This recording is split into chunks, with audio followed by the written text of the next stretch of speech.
To all the females listening, आपकी life में बहुत सारे काम ऐसे होंगे जो कि इम्पॉर्टेंट है एंड कुछ तो ऐसे होंगे जो कि हाईली इम्पॉर्टेंट है। बट इस वक्त आपकी लाइफ में सबसे ज़्यादा इम्पॉर्टेंट काम सिर्फ और सिर्फ मेरी इस वीडियो को देखना है पूरे फोकस के साथ एंड इस वीडियो में बताए गए सॉल्यूशंस को अपनी लाइफ में इम्प्लीमेंट करना है।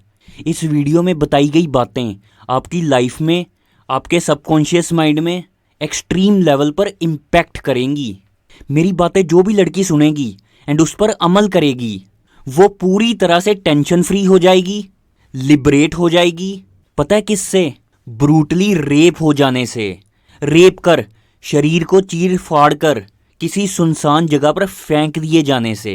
अभी रिसेंटली कोलकाता रेप केस हुआ, इससे पहले जो बड़ा केस हुआ था वो था Nirbhaya rape case 16 December 2012 and ऐसे 50,000 के करीब रेप केसेस इंडिया में हर साल होते हैं। कुछ न्यूज़ में पॉपुलर हो जाते हैं एंड कुछ नहीं होते। बट आप जो फीमेल मुझे इस वक्त सुन रही है, आप ऐसा क्या करो कि आपका नाम उस लिस्ट में कभी ना आए जिनको रेप कर जान से मार दिया गया है। ये वीडियो बहुत ही ज़्यादा डीप होने वाला है। मैंने इस वीडियो को स्टाइलिश एनिमेशन से नहीं बनाया है क्योंकि मुझे आपको इम्प्रेस नहीं करना है अपने कंटेंट से, बल्कि आपकी लाइफ में ह्यूज पॉजिटिव इम्पैक्ट लाना है। So let's begin. Who is the real rapist?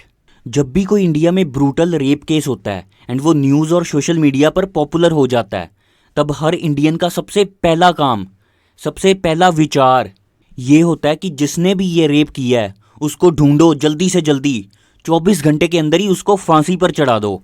लोग अपना आक्रोश, गुस्सा, चिंता एक्सप्रेस करते हैं सड़कों पर भी एंड सोशल मीडिया पर भी। एंड मैं इस पर कहना चाहता हूँ कि ये महाफुद्दू अप्रोच है। इतने लो आईक्यू लेवल पर भारत की जनता 2024 में भी ऑपरेट कर रही है। अरे जो रेप हुआ है एंड जो हो रहे हैं समाज में, उस पर मेन एंड प्राइमरी फोकस करना बहुत ही ज़्यादा foolish and first order thinking है। बट मेन क्वेश्चन ये अराइज होता है कि रेप हुआ क्यों? किसी भी एक इंसान ने दूसरे इंसान का रेप क्यों किया? रियल रीजंस क्या हैं उसके पीछे? हम सब इंडियंस को उस पर सोचना है क्योंकि मेरा मानना है कि एक रेपिस्ट को रेपिस्ट बनने में 5 से 15 साल का समय लगता है। मतलब वो रेपिस्ट इंसान किस इन्वायरमेंट में रह रहा है, उसके आसपास वालों का माइंडसेट कैसा है, उस रेपिस्ट के आसपास वाले लोग लड़कियों के प्रति कैसी सोच रखते हैं, वो रेपिस्ट जिस एरिया में, जिस मोहल्ले में रह रहा है, वहाँ के लोग लड़कियों के बारे में कैसी सोच रखते हैं, उस रेपिस्ट का फाइनेंशियल स्टेटस क्या है, उसकी पेरेंटिंग कैसे हुई थी। ये वाली सारी बातें डिसाइड करती हैं कि कोई इंसान आगे जाकर रेपिस्ट बनेगा या नहीं। इस हाई ऑर्डर थिंकिंग वाले टॉपिक पर आम लोग जो प्रोटेस्ट कर रहे हैं वो बात नहीं करेंगे, बिल्कुल चू तक नहीं करेंगे। इसके पीछे का कारण ये है कि इंडिया में ज़्यादातर लोगों का इतना दिमाग ही नहीं है कि वो इस रेप जैसे टॉपिक को इन डेप्थ में, डिटेल में स्टडी करें। एंड ज़्यादातर लोग ये मानेंगे नहीं कि जो रेप करता है वो खुद भी विक्टिम है। ये कोलकाता केस के बाद इतना गर्म माहौल चारों तरफ हो गया है, किसी की हिम्मत ही नहीं हो रही ये बोलने की कि दोनों ही विक्टिम हैं, जो रेप करता है एंड जिसके साथ रेप होता है। मिसअंडरस्टैंड मत करो मेरे को, मैं ये थोड़ी कह रहा हूँ कि निर्भया के रेपिस्ट को फांसी नहीं होनी चाहिए थी एंड जो कोलकाता रेप केस में इंसान पकड़ा गया है उसको भी डेथ पेनल्टी नहीं मिलनी चाहिए। स्ट्रिक्ट पनिशमेंट तो 100% मिलनी चाहिए रेपिस्ट को। बट ये स्ट्रिक्ट पनिशमेंट रखना इस केस में, ये वाली बात एब्सोल्युटली 0% रोल प्ले करती है कि आगे से रेप होने बंद हो जाएंगे क्योंकि स्ट्रिक्ट पनिशमेंट है। इसके पीछे लॉजिक ये है कि जो इंसान रेपिस्ट वाली मेंटालिटी में एंटर कर जाता है उसको रेप करने के बाद आफ्टर कॉन्सिक्वेंसेस से कुछ लेना देना नहीं है।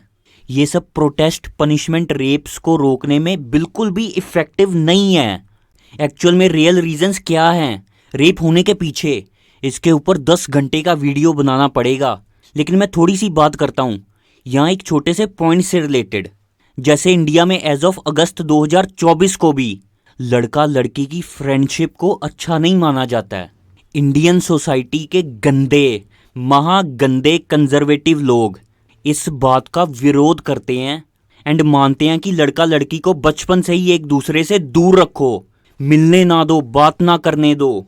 इंडिया में कोएड स्कूल्स में भी वो महा कंजर्वेटिव टीचर्स लड़का लड़की को साथ में नहीं बैठने देते, कोई बात नहीं करने देते, कोई इंटरेक्शन नहीं होती दोनों के बीच, एंड लड़का लड़की के बीच में दूरियां बढ़ती रहती हैं।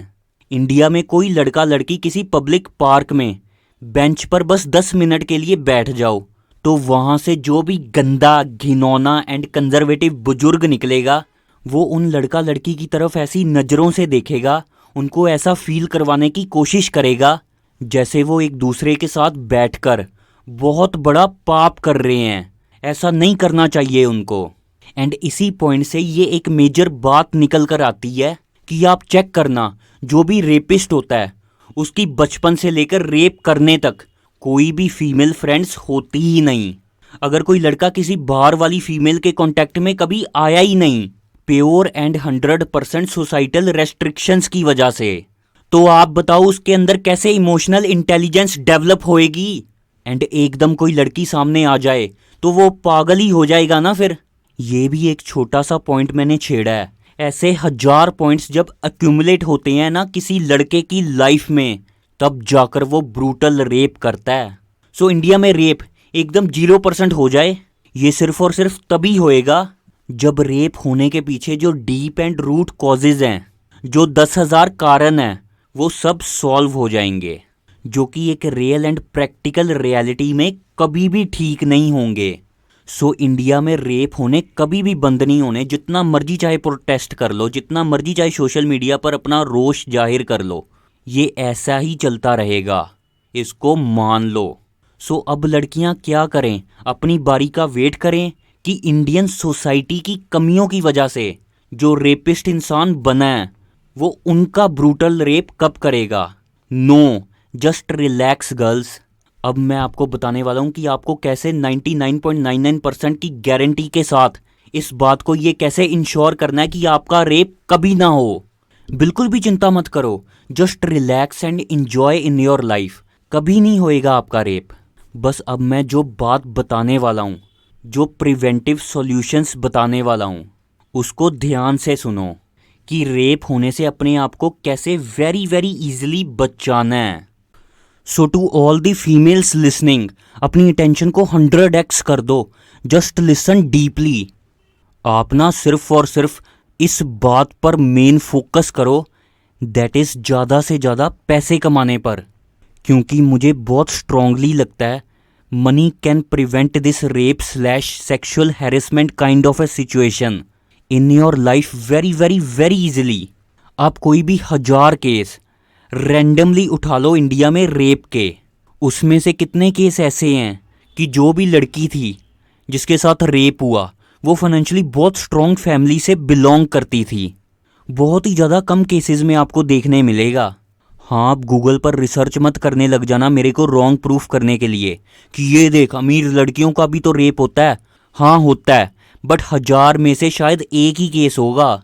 इन रियलिटी में अमीर लड़कियों का रेप नहीं हो सकता, वो इतनी वल्नरेबल सिचुएशंस में नहीं है as compare to other financially poor girls. For example, अगर 16 दिसंबर 2012 को निर्भया के पास अपनी कार होती तो वो आज जिंदा होती, उसके साथ वो ब्रूटल रेप नहीं होता। अगर कोलकाता रेप केस में लड़की फाइनेंशियली कंफर्टेबल फैमिली से होती तो शायद वो उस हॉस्पिटल द्वारा, अपने एम्प्लॉयर द्वारा 36 घंटे स्ट्रेट फॉरवर्ड काम करने की हार्श कंडीशन को एक्सेप्ट नहीं करती। मैं अपनी ऑब्जर्वेशन से देखूं तो पैसों की कमी होने की वजह से किसी इंसान की लाइफ में जो हज़ारों प्रॉब्लम्स होती हैं, ट्रेजेडीज़ होती हैं, उन्हीं में से एक ये है कि गरीबी की वजह से हम इतने वल्नरेबल एंड रिस्की इन्वायरमेंट के अंदर चले गए कि जहाँ पर हमारा रेप हो गया। अरे जब पैसा होता है ना किसी लड़की की लाइफ में, तो वो अपनी टर्म्स पर काम करेगी, जहाँ आएगी जाएगी अपनी पर्सनल प्राइवेट गाड़ी में चलेगी, एक अच्छे रेजिडेंशियल एरिया में रहेगी। सो इतने पैसों की वजह से वो रेपिस्ट इतना ईजिली कांटेक्ट में नहीं आ पाएगा उस लड़की के। मैं ये नहीं कह रहा कि अमीर लड़कियों के रेप हो ही नहीं सकते, बट अमीरी की वजह से, पैसों की वजह से रेप होने की जो प्रोबेबिलिटी एंड पॉसिबिलिटी है वो बहुत ही ज़्यादा कम हो जाती है। जितनी लड़की की फाइनेंशियल नेटवर्थ इंक्रीज होती जाएगी उतनी ही उस लड़की के ब्रूटल रेप होने की प्रोबेबिलिटी डिक्रीज होती जाएगी। ये simple universal truth blindly accept कर लो। ज़्यादा पैसों का होना ये फैक्टर एक लड़की के चारों तरफ एक स्ट्रॉन्ग कवर क्रिएट कर देता है, जहाँ पर जो भी हमारे समाज में बुराइयाँ हैं वो उस अमीर लड़की को छू नहीं पाती। So to all the girls, money is extremely important. जो भी इंसान आपको बोले कि पैसा इम्पॉर्टेंट नहीं है, पैसे के पीछे मत भागो, वो इंसान आपका सबसे बड़ा दुश्मन है। बहुत खतरनाक है आपके लिए ऐसी विचारधारा वाले इंसान का आपके पास होना जो आपके अंदर पैसों के प्रति, फाइनेंशियल फ्रीडम के प्रति नेगेटिविटी भरे। सो नेक्स्ट, अब बात आती है आपके दिमाग में ये वाला थॉट चल रहा होगा कि यार पैसे ज़्यादा होने की वजह से ये सब कुछ मेरे साथ नहीं होगा, ये बात तो ठीक है, बट अभी तक तो मैं गरीब या मिडिल क्लास से ही हूँ। हफ्ते 10 दिन के अंदर मैं अमीर कैसे हो जाऊँ? अपनी गाड़ी, personal driver, luxury and secured society में घर, अपना पसंद का काम, ये सारी बातें अपने जीवन में लाने के लिए तो टाइम लगेगा। Yes, you are right, time लगेगा। टाइम कितना लगेगा? पता नहीं कितना लगेगा। It purely depends upon your income producing skills. जब तक आप अमीर नहीं बनती तब तक एक कंसेप्ट को फॉलो करो जो कि एविएशन इंडस्ट्री में यूज़ होता है, दैट इज़ सिचुएशनल अवेयरनेस। ये सिचुएशनल अवेयरनेस की नॉलेज है लड़की को। ये फैक्टर भी सेक्सुअल हैरेसमेंट, रेप जैसे खतरों को प्रिवेंट कर सकते हैं। सो जब भी घर के बाहर किसी भी नई जगह पर जाओ तो अपनी आसपास की सराउंडिंग से अवेयर रहो। कभी भी थोड़ा सा भी किसी भी सिचुएशन में अनकंफर्टेबल फील हो, खतरा महसूस हो, तो वहाँ से जितनी जल्दी हो सके निकल जाओ। That's it. जब भी कोई रेप से रिलेटेड ऐसी खबर आती है ना, तब हमारे चारों तरफ बहुत ही ज़्यादा नेगेटिविटी का माहौल बन जाता है। ये चीज़ हमारे अंदर सबकॉन्शियस माइंड में भी नेगेटिविटी भर देती है एंड ज़्यादातर लड़कियों का वर्ल्ड व्यू भी नेगेटिव हो जाता है। बट ऐसा रियलिटी में कुछ नहीं है। ये दुनिया एंड दुनिया के 95% लोग बहुत ही ज़्यादा अच्छे हैं। इंडियन मैन एंड वुमन बहुत ही ज़्यादा kind, helpful and loving nature के हैं। सो आप कंप्लीटली रिलैक्स रहो, चिल करो, पैसे कमाओ ज़्यादा से ज़्यादा एंड उन पैसों को अपनी फैमिली एंड लव्ड वंस के साथ इंजॉय करो and side by side protest करो, सपोर्ट करो उस लड़की को जिसके साथ भी ये रेप जैसा अनफॉर्चुनेट इवेंट हुआ है। बट डीप विद इन मन में ये बात रखो कि आप अगर पैसे कमाने पर फोकस करोगे, अमीर बनोगे, सिचुएशनल अवेयरनेस इंक्रीज करोगे, तो आपके साथ ऐसा कभी नहीं होएगा। कभी नहीं मतलब 99.99% चांसेस हैं आपका ब्रूटल रेप कभी नहीं होएगा। एंड इस वक्त पर हर लड़की को इस एक और नेगेटिव पॉइंट से अपने आप को बचाना है, दैट इज़ जो 5% मैंने बताया अभी कि जो लोग नेगेटिव हैं वो लोग रेप जैसी सिचुएशन को जेंडर डिवाइड से लिंक करने की कोशिश कर रहे हैं। मेन वर्सेस वुमेन को घुसा रहे हैं बीच में। कोई भी लड़का या लड़की आपको ऐसा बोले कि यार सारे ही लड़के इंडिया में रेपिस्ट हैं, तो आपको पूरे कॉन्फिडेंस से ये कहना है कि नहीं, ऐसा बिल्कुल नहीं है, आप 100% गलत बोल रहे हैं। मेल रेपिस्ट सिर्फ रेपिस्ट होता है एंड अदर मेल्स का कुछ लेना देना नहीं है इससे। आप सोसाइटी में जेंडर डिवाइड से रिलेटेड नेगेटिविटी मत फैलाओ, आपको ऐसा बोलना है।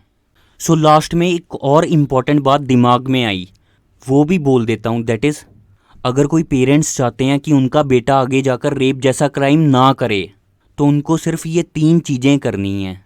फर्स्ट, अपने बेटे को इमोशनल प्यार ज़्यादा से ज़्यादा देना है। गुड पेरेंटिंग के बारे में स्टडी करो एंड उन टिप्स को इम्प्लीमेंट करो। स्ट्रॉन्ग इमोशनल बॉन्ड बनाओ घर के मेल चाइल्ड के साथ। सेकंड, घर का फाइनेंशियल एनवायरनमेंट ठीक रखो। थर्ड, बचपन से ही उस लड़के की घर से बाहर फीमेल्स के साथ ज़्यादा से ज़्यादा इंटरेक्शन करवाओ। LKG UKG first second class से ही पूछो कि तुम्हारी फीमेल फ्रेंड्स कितनी हैं। ये सिर्फ 3 चीज़ें कोई पेरेंट करे तो रेयर चांस भी नहीं है कि वो बच्चा रेपिस्ट बने आगे जाकर। जितने भी रेपिस्ट हैं, टेररिस्ट हैं, उन सब में आपको ऊपर जो मैंने 3 पॉइंट्स बताए उन तीनों में से 2 पॉइंट्स आपको मिसिंग मिलेंगे। आप चेक कर लो किसी का भी केस जाकर। So to all the girls, just relax, calm down, enjoy करो लाइफ को दबा के एंड पैसे कमाओ ज़्यादा से ज़्यादा। इस वीडियो को अपने खास 3 लोगों के साथ शेयर करो एंड लाइक एंड सब्सक्राइब जरूर करो। Thanks for listening.